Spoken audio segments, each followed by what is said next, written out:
Alors, autour du patient qui est atteint d'une maladie grave et rapidement évolutive ou lentement évolutive et pour lequel la mort va venir, autour de sa famille et autour des proches, tous les soignants peuvent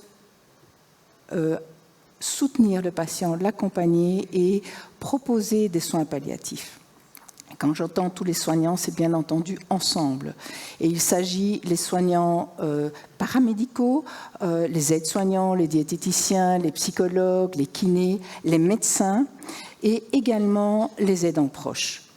Ces soins peuvent être réalisés partout, que ce soit à l'hôpital, que ce soit au domicile, en maison de repos et de soins, en institution.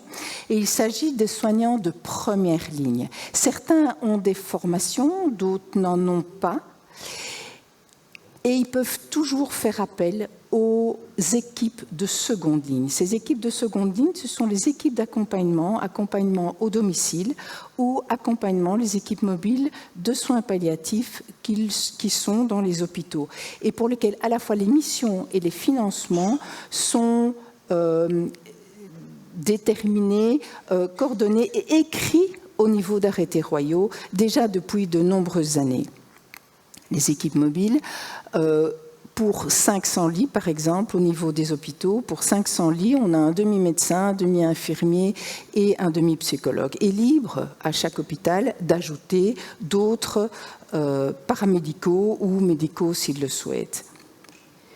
Ces lignes sont appelées par la première ligne, devraient être appelées par la première ligne. C'est là que j'insiste, et je pense qu'on en parlera tout à l'heure, c'est qu'ils sont peut-être pas suffisamment appelés à temps parce que peut-être ils ne sont pas suffisamment connus. La troisième ligne de soins est une ligne qui est tout aussi importante parce que c'est la ligne qui va pouvoir étendre, diffuser cette philosophie de soins palliatifs. Parce que finalement, les soins palliatifs, c'est une philosophie de prise en soin, de prise en charge que nous pouvons vivre à l'heure actuelle, de plus en plus fréquemment pour toutes les maladies chroniques, y compris évidemment le cancer. Il y a la Fédération de soins palliatifs, en Wallonie, la Fédération wallonne de soins palliatifs, et les plateformes de soins palliatifs. Et il y a aussi tous les autres organismes et les sociétés savantes, comme par exemple la SFAP, la Société française ou la Société européenne.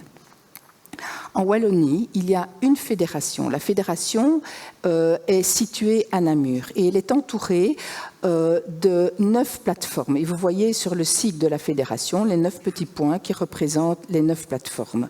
Vous voyez également sur la carte de la Wallonie où sont localisées les différentes plateformes. Chaque plateforme a en lien une équipe d'accompagnement mobile qui va au domicile.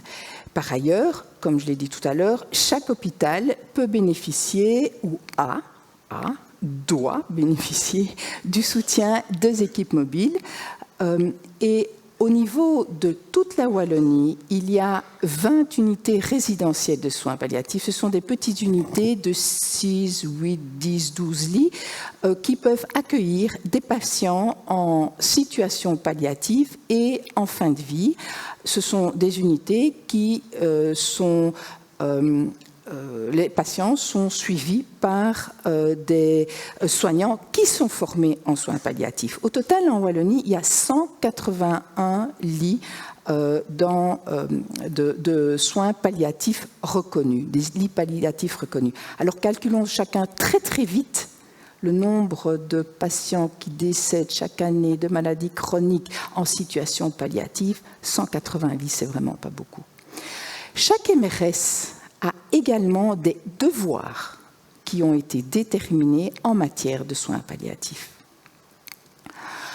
Tout patient qui va mourir d'une maladie chronique, et vous voyez ici 25% des causes de décès en Belgique sont dues à des cancers, va pouvoir bénéficier de soins palliatifs parce qu'il souffre d'une infection irréversible, d'une ou de plusieurs d'ailleurs en même temps, d'une évolution défavorable dont le pronostic devient de plus en plus mauvais et dont les besoins, qu'ils soient physiques, psychiques, sociaux, moraux, existentiels ou spirituels, augmentent.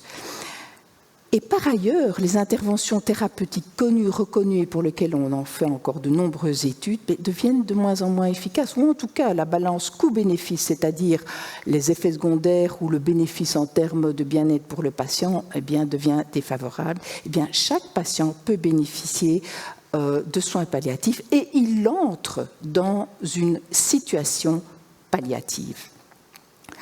Tout patient atteint de cancer, souvent, peut recevoir des traitements spécifiques parce qu'on le traite avec une intention curative, même si on sait que le pronostic de cette affection est très mauvais à relativement courte échéance. Il bénéficiera de soins de support, et les soins de support, la Fondation contre le cancer les connaît évidemment très bien, puisque depuis des années, ils se battent pour pouvoir aider tous les soignants à apporter aux patients des soins de support. Et puis, à un moment donné, ce moment difficile à prévoir, difficile à pronostiquer, à un moment donné, l'évolution devient de plus en plus défavorable. Comment peut-on découvrir ce moment donné? Quels sont les moyens que nous avons pour, à temps, se poser la question? Et dans un amendement de la loi sur les soins palliatifs qui a été édité en 2018, nous avons la chance en Belgique d'avoir un outil validé, un outil qui est utilisé à l'étranger mais validé en Belgique, un outil d'aide à la réflexion.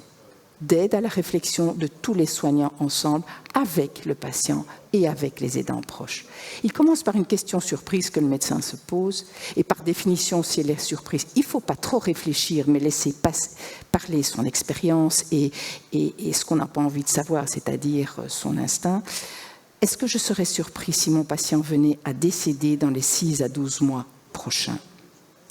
Si la réponse est non, je ne serais pas surpris. Alors, à ce moment-là, on peut dire que le patient entre dans une situation, dans une phase palliative, que l'intention du traitement qui était curative devient une intention palliative. Cela n'empêche pas qu'on peut continuer les traitements spécifiques, surtout qu'il y en a de plus en plus qu'on découvre maintenant et qu'on a parfois des évolutions spectaculaires.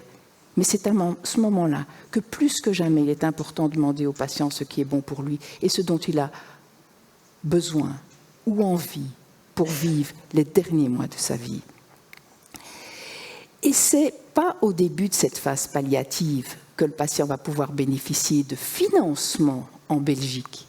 C'est seulement 3 mois au plus avant la fin de sa vie. C'est 3 mois à ce moment-là qu'il pourra avoir, c'est 3 mois avant, quand il aura encore une survie de 3 mois, qu'il pourra bénéficier de soins complètement remboursés par la mutuelle.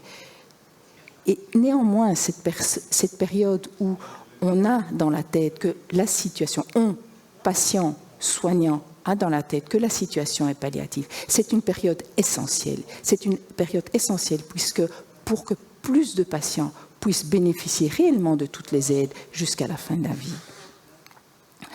Le forfait palliatif, la démarche essentielle, la démarche première, c'est que le médecin traitant complète et envoie au médecin conseil de la mutuelle le formulaire à remplir. Mais pour pouvoir le compléter, il faut y penser. Il faut entre nous aider tous à y penser au moment opportun. Si vous souhaitez plus d'informations concernant les aides financières, il suffit de télécharger ces folders et vous aurez toutes les informations qui conviennent.